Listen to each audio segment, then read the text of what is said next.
Okay, thank you. Nikki? All right, our last person is Adrian Toohey. Go ahead, Adrian. All right, can everyone hear me there? Yep, we can hear you. Great. Yeah. First, thanks so much for holding this meeting. I just want to start by saying, I want to compliment Commissioner Graybill in stating that doing the minimum for ESA impacts isn't working.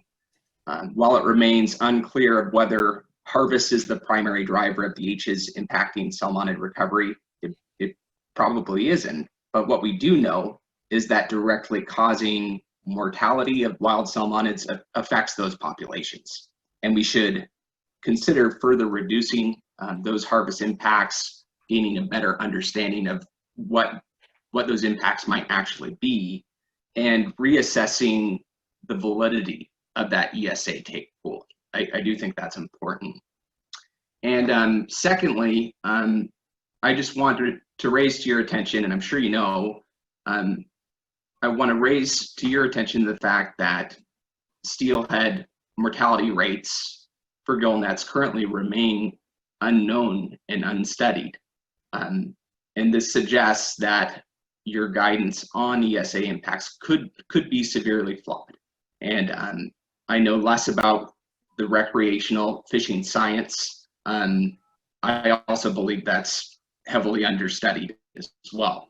But what I do know is that gillnet release mortality has not been studied in the Lower Columbia. There hasn't been a mark recapture study, and there are no release mortality data for the gillnet. So the TAC approved mortality rates are not based on gillnet release mortality science. And I'm sure the representatives from Washington would admit that that's true. So since this policy change will reallocate ESA impacts between fisheries, I'm just saying that I think it could be wise to better understand what the potential impact of this policy change might be on mortality of ESA listed stocks. Because currently, we honestly have no idea. I heard some of the commissioners say today, stressing the importance of having an apples to apples comparison when you're looking at the effects of different gears, whether it's recreational gear or commercial gear, alternative gear or conventional gear. We need to have apples to apples comparisons. We need to have good data. And it's all compared to what, as Don said earlier. We need a reference for comparison. So I think it's just important as we make policy decisions into the future that we actually know what the data are telling us, what are the release mortality rates, and if we make changes between commercial or recreational or alternative gears or conventional, we need to know what the potential impact of that might be. And a great starting place is looking at all of the gears on an equal playing field, because until we do that, unfortunately, we're flying blind. And so do the commissioners here agree that this major data gap for steelhead mortality needs to be filled? And I encourage the commissioners to encourage this kind of research, because it is very, very important and essential to achieving this set amount, this pool of ESA impacts that's out there. Are we exceeding that? We don't know.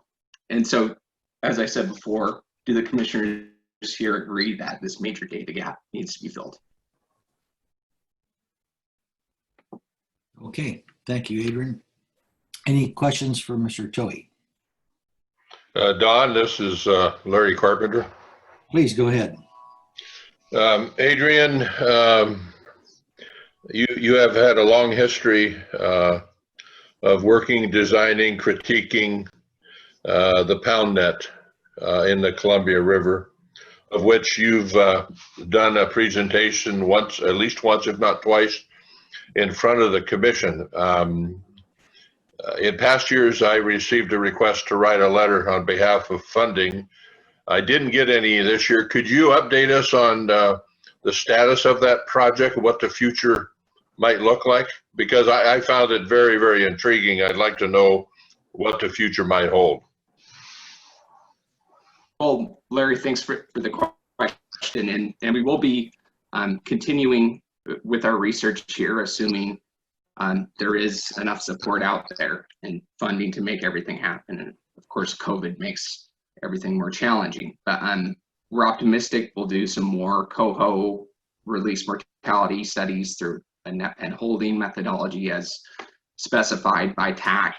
We're working with representatives from TAC to conduct further mark recapture research, because as they know, this mark recapture data is essential to investigating post-release mortality. And alternative years, have all of these alternative years have gone through rigorous testing, and clearly that's important to TAC. They represent, they understand the need for post-release mortality data. And I just think it's important that we also have release mortality data for gill nets or for recreational methods of fishing. It's just, we need to have data for all the gears. And if you don't have data for the main gears that are operating year after year, then when you're trying to compare impacts between alternative gears, you have no idea what the potential benefit might be. It could be that each and every year, alternative gears could be providing tons of benefit to these fisheries. A gill net release mortality rate, in fact, we're sidelining these alternative gears that could have enormous benefits. But right now, we just don't know, because we don't know what the impact of the conventional gears is. Well, Adrian, I think that's well stated, and we've heard that same comment from previous folks making public comment on both the sport and the commercial side. Is it possible?